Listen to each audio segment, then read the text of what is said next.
अब तारांकित माननीय सदस्य राजेश कच्छप जी।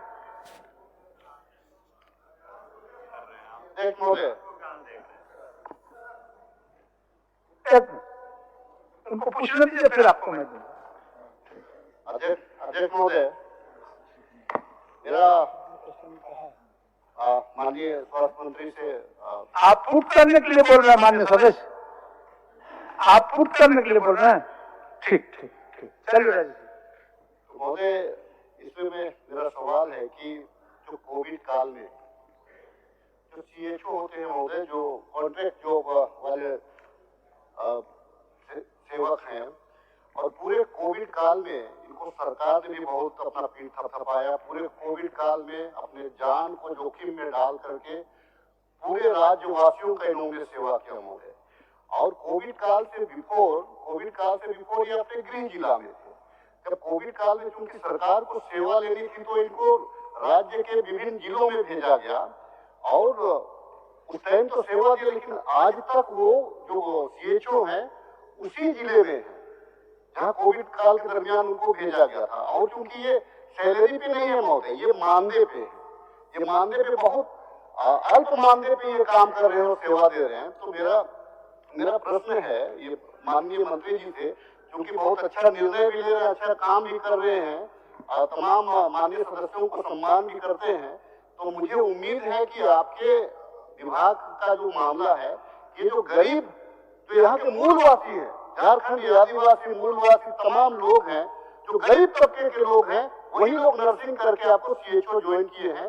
मैं आपसे केवल इतना उम्मीद करता हूँ और इतना मांग करता हूँ कि क्या आप उन जो सीएचओ हैं, उन नर्स बहने हैं या भाई हैं, उनको अपने गृह जिला आप वापस करना चाहते हैं?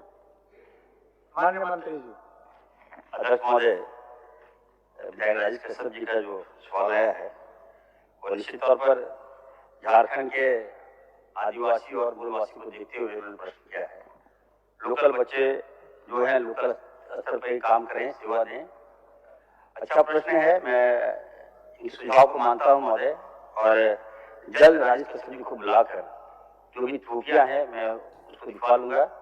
मैं कहना चाहता हूं कि जब कोविड आया महोदय, कोरोना आया तो आनंद फानंद में सरकार ने बड़ा स्टेप लिया सेवा देने के लिए। तो हमारे जो सीएचओ को बहाल किया गया महोदय, और ऐसा नहीं है महोदय कि हम लोग उसको कम पैसा देते हैं। एक सीएचओ को हम लोग 25,000 रुपया महीना दे रहे हैं महोदय, और साथ ही साथ 15,000 रुपया उनको प्रोत्साहन राशि भी हम लोग दे रहे हैं।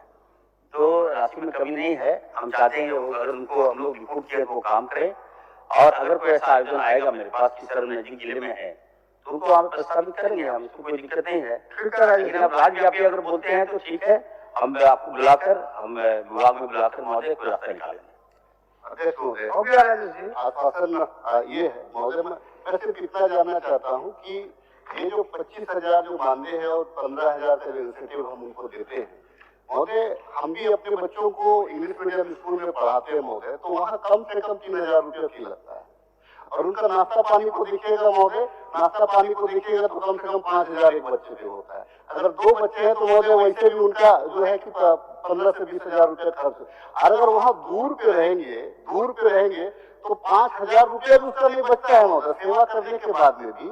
हमारा कहना है कि क्योंकि आपने इंसेंटिव का जिक्र किया है महोदय, तो इंसेंटिव का जिक्र किया है, जो 15,000 है, जो 15,000 जो आप इंसेंटिव दे रहे हैं वो उनका मानदेय के साथ एक बार में आप नहीं दे रहे हैं।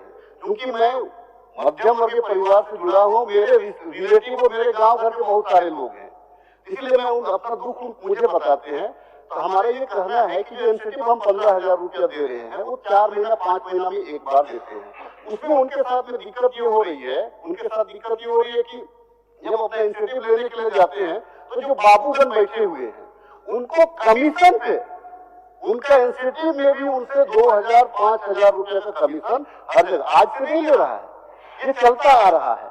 तो हमारा एक आग्रह और होगा, जो प्रोत्साहन राशि जो 15,000 रुपया देते हैं, अगर उसको हम मानदेय के साथ एक साथ अगर हम जोड़ दे और एक ही बार में अगर हम उनको दे दे मानदेय स्वरूप, तो ये भी कल्याणकारी होगा। तो मैं आग्रह करूंगा कि इस दिशा में भी माननीय मंत्री जी आप सदन को मुझे भी संतोष कर दे। माननीय मंत्री जी। सर, विधायक जी की चिंता है वाजिब है, और हम विधायक जी को बताना चाहते हैं सर कि ये जो पोस्ट है कम्युनिटी हेल्थ ऑफिसर जो है CHO का ये सेंट्रल फंड देती है, उसको हम लोग इम्प्लीमेंट करते हैं, राशि बढ़ाते हैं। तो हम लोग भारत सरकार को भेजेंगे कि कुछ राशि हमको दें। हम भी चाहते हैं कि स्थानीय बच्चों का सैलरी में जो मानदेय में इजाफा हो महोदय, मैं ये चाहता हूँ, मेरी मंशा भी यही है।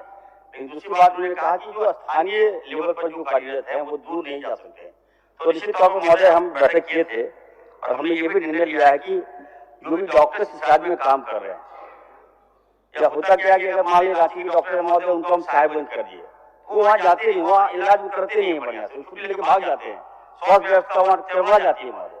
तो हम लोग ने निर्णय लिया कि जो भी डॉक्टर लोकल स्तर पर काम करेंगे उनको हम लोग लोकल स्तर पर पोस्टिंग करेंगे, और जो भी CHO अगर चाहते हैं कि लोकल स्तर पर काम करना चाहें तो निश्चित तौर पर हम करेंगे।